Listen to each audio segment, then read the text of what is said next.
আজি সকলোৰে মন আমাৰ খুব আনন্দ। আমি যিটো BLA সকলোতকৈ গুৰুত্ব দিছিল গৌৰৱ গগৈ ডাঙৰীয়া, জিতেন্দ্ৰ সিং ডাঙৰীয়া আৰু ৰাহুল গান্ধী ডাঙৰীয়াই যি অশেষ কষ্ট কৰি বুট চুৰ ধৰিছিল, সেই ফুট চুৰ ধৰিবৰ কাৰণে ধ্যান দৃষ্টি ৰাখিবৰ বাবে আমাৰ গোটেই ৰাজ্যখনৰ জিলাই জিলাই BLA ট্ৰেইনিং হৈছিল। আমাৰ যিসকল নেতা আছিল সেই সকলকো যাবলৈ কৈছিল। আজিৰ পৰা আমাৰ সমষ্টিভিত্তিক BLA ট্ৰেইনিং আৰম্ভ হ'ল। মই চামগুৰি সমষ্টিত সকলো BLAক মাতি আনি আমি এটা মক টেষ্টিং কৰিলোঁ আৰু এখন ডাঙৰকৈ BLAৰ আমাৰ ট্ৰেইনিং কেম্প অনুষ্ঠিত হ'ব।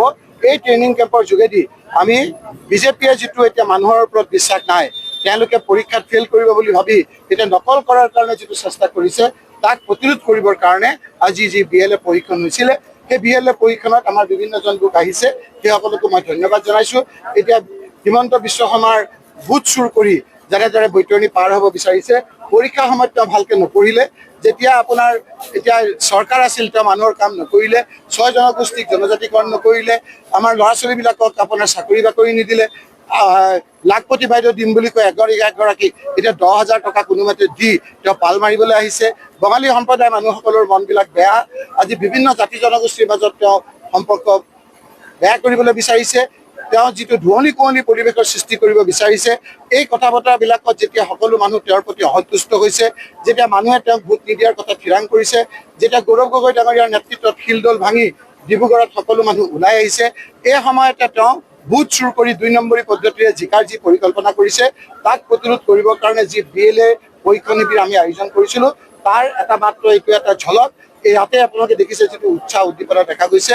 এইবাৰ সকলো সমষ্টিতে এনেদৰে BLA প্ৰশিক্ষণ শিবিৰ হ'ব।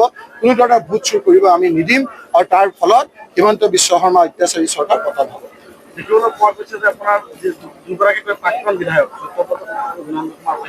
তেওঁলোকে এজনে অৱসৰ দল ত্যাগ কৰিছে আৰু এজনে বিজেপি দল ত্যাগ কৰিছে, আৰু সামাজিক মাধ্যমত বিশেষভাৱে চৰ্চা লাভ কৰিছে যে তেওঁলোকে কংগ্ৰেছ দলত যোগদান কৰিব। এইটো মাত্ৰ আৰম্ভণিহে। আৰম্ভণিতে ইমান আপোনালোকে ৰিয়েক্ট কৰিলে কেনেকৈ হ'ব?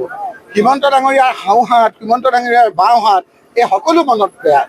যিসকল নিষ্ঠাৱান বিজেপি কৰ্মী, যিসকলে কষ্ট কৰি বিজেপি কৰি আছিল, কংগ্ৰেছৰ তৰুণ গগৈৰ 15 বছৰ শাসনকালত তেওঁলোকে বিজেপি ধৰি আছিল, সেই লোকসকল এতিয়া কুণ্ঠাচাৰ। সেই লোকসকল আজি বিজেপিৰ যিসকল নিষ্ঠাৱান কৰ্মী আছিল, হিমন্ত বিশ্ব শৰ্মা নকল বিজেপিৰ উৎপাতত আচল বিজেপিবিলাকে এতিয়া কুণ্ঠাচাৰ হৈছে। সেইকাৰণে কিছুমানে জইন কৰিব, কিছুমানে বিজেপিত থাকিয়েই হিমন্ত বিশ্ব শৰ্মাক এককনি দিবৰ কাৰণে এইবাৰ হিমন্ত বিশ্ব শৰ্মাৰ বিৰুদ্ধে বিজেপিক ভোট দিব।